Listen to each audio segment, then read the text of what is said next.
Hello students, मैं शुभम सोनी आपके अपने यूट्यूब चैनल सोनी क्लासेज में एक बार फिर से स्वागत है। स्टूडेंट्स, जैसा कि आप जानते हैं मैंने अपने चैनल पर मैथमेटिक्स की क्लास स्टार्ट की है। अभी मैंने आपको बेसिक क्लास ही स्टार्ट की। इससे पहले मैंने आपको एक बेसिक क्लास दी थी जिसमें मैंने छोटी छोटी बातों को आपको बताया था। आज भी मेरी बेसिक क्लास ही होगी और मैथ में जो भी इंपॉर्टेंट पॉइंट आते हैं, जो भी छोटी छोटी बातें आती हैं, उनको भी मैं इस वीडियो में आपको समझाऊँगा। इससे जब मैं क्वेश्चन को सॉल्व कराऊँ तो आपको वहाँ पर कोई भी दिक्कत ना हो। जैसे कि हम मानते हैं कि क्वेश्चन में बहुत लोगों को बहुत समस्याएं आती हैं, बड़े बड़े कैलकुलेशन जब हम करते हैं तो वहाँ पर जब हम कहीं टफ पॉइंट आ जाते हैं, तो कठिन स्टेप आ जाते हैं तो लोग समझ नहीं पाते। तो समझ ना पाने का सिर्फ एक ही कारण होता है कि उनका कॉन्सेप्ट नहीं तैयार है, छोटी छोटी बातें नहीं आती हैं। इसलिए मैंने सोचा है कि पहले मैं कुछ ऐसी बातों को आपको समझा दूं, छोटी छोटी बातें समझा दूं, इससे जब मैं क्वेश्चन को सॉल्व कराऊं तो वहां पर आपको ऐसी स्थिति ना है कि हमें समझ में नहीं आए, तो आपको सभी चीज़ें समझ में आए। इसीलिए मेरे प्लान ये है कि मैं आपको पहले बेसिक क्लास अच्छे से मजबूत करा दूँ, उसके बाद मैं आपको ऐसे ऐसे क्वेश्चन लाऊंगा जो पेपर में काफ़ी ज़्यादा पूछे गए और पूरी तैयारी के साथ आपको तैयार कराऊंगा। बस आप मेरे चैनल पर लगातार वीडियो को देखते रहें, बने रहें और पढ़ते रहें जो मैं आपको पढ़ा रहा हूँ। ओके, तो चलिए स्टार्ट करते हैं। आज मैं आपको जो चर और अचर उस दिन हमने आपको बताया था, आज उसके बारे में पढ़ेंगे हम कि चर और अचर का जब योग करते हैं तो क्या आता है, इन सब चीज़ों के बारे में हम समझते हैं। देखिए, समान चरों का योग, ध्यान समझना, यदि दो समान चर हों, समान चरों का योग, समान चरों का योग, इस बात को समझते हैं ना। हम हर पॉइंट की बातें आपको समझा रहे हैं। बेसिक क्लास में सभी चीज़ें मजबूत कर देंगे, ये मेरा वादा रहा आपसे, बस आप समझते चलिए। देखिए, जैसे कि समान चर का मतलब है, ऐसे पहला क्वेश्चन हमने, एक है x और दूसरा है x, योग की बात कर रहे हैं हम। समान चर, चर का मतलब होता है जो आप ABCD पढ़ते हो ना, वे सभी चर कहलाते हैं मैथमेटिक्स में। इससे पहले हमने आपको समझाया है, आप अगर उस वीडियो को नहीं देखे सबसे पहले उस वीडियो को जरूर देख लें, ठीक है ना। तो समान चरों को योग करेंगे तो क्या आएगा, ध्यान दीजिएगा। यदि x में x जोड़ेंगे तो 2x आएगा। बहुत लोग यहाँ गलती करते हैं, x² बता देते हैं, तो ध्यान रखना यहाँ पे जोड़ा जा रहा है। जब जोड़ा जाएगा तो उसके आगे की गिनतियां जुड़ेंगी। यहाँ x कितनी बार, एक बार, यहाँ भी कितनी बार, एक बार, एक एक कितनी बार हो गया, 2 बार, यानी 2x हो जाएगा। ठीक है, ऐसे एक बार और क्वेश्चन लें कि y प्लस का 2y, तो यहाँ पे देखो 2y में एक y जोड़ा जा रहा है, तो जब जोड़ेंगे बच्चा तो वहां पर क्या होगा, आगे की गिनतियां जुड़ेंगी, घातें नहीं जुड़ती हैं, ये ध्यान रखना। घातें गुणा होने पर जुड़ती हैं, घातें गुणा करने पर ही जुड़ती हैं। अभी वो भी क्वेश्चन हम लेकर आएंगे, सभी चीजें समझा देंगे, चिंता करने की जरूरत नहीं है, ठीक है ना। तो यहाँ पर कितना हो जाएगा, 3y हो जाएगा। अब देखो, समान चरों का योग बता दिया आपको कि समान प्रकार के जब चर होते हैं तो उनका योग क्या होता है। ठीक, इतनी बातें समझ में आ गई होंगी। अब हम असमान चरों का समझ लें। असमान का मतलब है कि अलग अलग प्रकार के चर होंगे तब क्या करेंगे। बहुत लोग यहाँ भी गलती कर देते हैं। तो असमान चरों का योग जैसे कि क्या है, एक हमारा चर है x और दूसरा है y। यहाँ पर बात को ध्यान देना, बहुत से बच्चे गलती करते हैं, हमने देखा है। तो इस बात को आपको बहुत ही गंभीरता से समझना है। जो हम समझा है छोटी बातें, लेकिन आप अभी महसूस करोगे कि हाँ ये कितनी इंपॉर्टेंट चीज़ें हैं, ठीक है ना। तो यहाँ पर देखिए, यहाँ पर एक x चर है और दूसरा x क्या है, दूसरा चर क्या है हमारा, y है। यानी एक चर हमारा x है और दूसरा चर हमारा क्या है, y है। अब यहाँ पे दो भिन्न भिन्न प्रकार के चर हैं, तो बच्चा जब दो भिन्न भिन्न प्रकार के चर आते हैं तो ना उनको जोड़ सकते हैं ना उनको घटा सकते हैं। जो महान लोग होते हैं वो भी कह देते हैं xy होगा, मतलब महान लोगों की पहचान होती है, वो समझते नहीं है, मतलब तुरंत बता देते हैं, पूछो क्या होगा तो xy होगा, लेकिन वो इसीलिए सवाल को गलत कर देते हैं। तो आप लोग इतने महान बनो, जितना चल जाए बहुत अच्छे से समझोगे, सब कुछ समझ में आ जाएगा, ठीक है ना।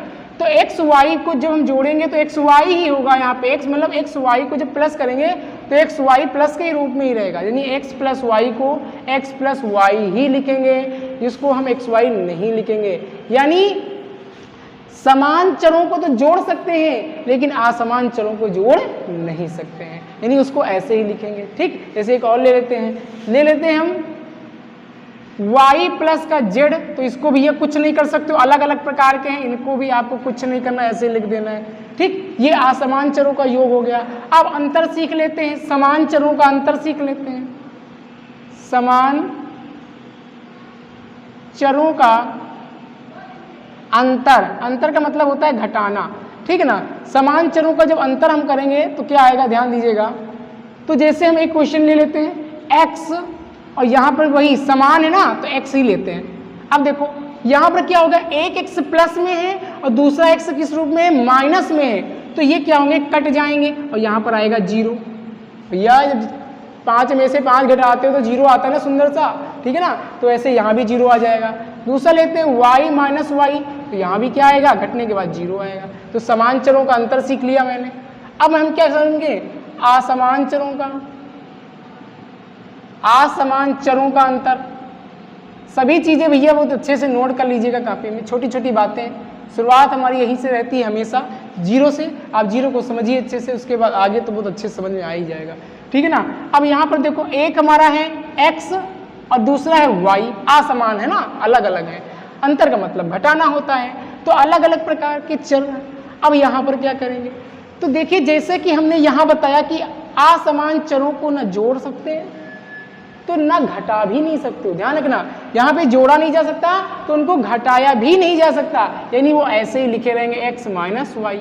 दूसरा क्वेश्चन लेते हैं, y माइनस का z करें तो इनको घटा नहीं सकते, अलग अलग प्रकार के हैं, तो ये हो जाएगा y माइनस का z। बात समझ में आ रही है ना।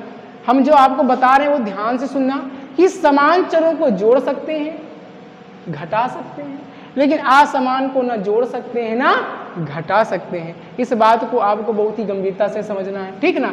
अब चलिए योग समझ लिए, अंतर समझ लिए, समान का समझ लिए, असमान का समझ लिए। अब समझेंगे गुणा, समान चरों का गुणा समझ लेते हैं। समान चरों का गुणा, देखिए गुणा कैसे होता है। जैसे कि पहला क्वेश्चन लेते हैं प्यारा सा, x गुणे x, x गुणे x, देखो दोनों में समान है ना, गुणा करेंगे। अब हम आपको बताएं कि गुणा करने पर घातें जुड़ जाती हैं, जैसा वो लोग यहाँ करते हैं ऐसा नहीं करना आप, ठीक है ना। तो गुणा करने पर घातें जुड़ जाती हैं। अब घातें कैसे पता करें, तो आप ध्यान रखना, हमेशा चर के ऊपर, हमेशा चर के ऊपर हम 1 मान के चलते हैं। क्या मान के चलते हैं, 1। तो यहाँ पर देखो गुणा हो रहा है भैया, देखो गुणे का सिंबल बना, नर्सरी में पढ़ाया गया था ना, ऐसे ही, ठीक है ना। तो आपको बताया है सर ने कि जब आधार समान हो, जब आधार समान हो तो गुणा करने पर घातें जुड़ जाती हैं। तो यहाँ पर आधार हो गया x, घातें जुड़ जाएंगी, प्यारा सा 1 1 2। अब x स्क्वायर आएगा। अब यहाँ पर देखो आप, यहाँ पर क्या आया था 2x, तो यहाँ पर जोड़ा जा रहा था, यहाँ पर गुणा हो रहा है, यानी जोड़ने पर ये गिनती आगे चली आती है और गुणा करने पर ये गिनती इसके किनारे चली जाती है घात के रूप में। अब समझ में आ गई होगी बातें, ठीक है ना। एक और समझते हैं, y गुणे y, ऐसे यहाँ भी हम क्या मानेंगे, इसके ऊपर भी 1 मान लेंगे हम। तो भैया आधार समान है, गुणा करने पर घातें जुड़ जाएंगे। तो यहाँ पर y है तो y स्क्वायर हो जाएगा, z है तो z स्क्वायर हो जाएगा। समझ में आ गया समान चरों का गुणा क्या होता है। अब समझ लीजिए असमान चरों का गुणा, असमान चरों का गुणा, ठीक है।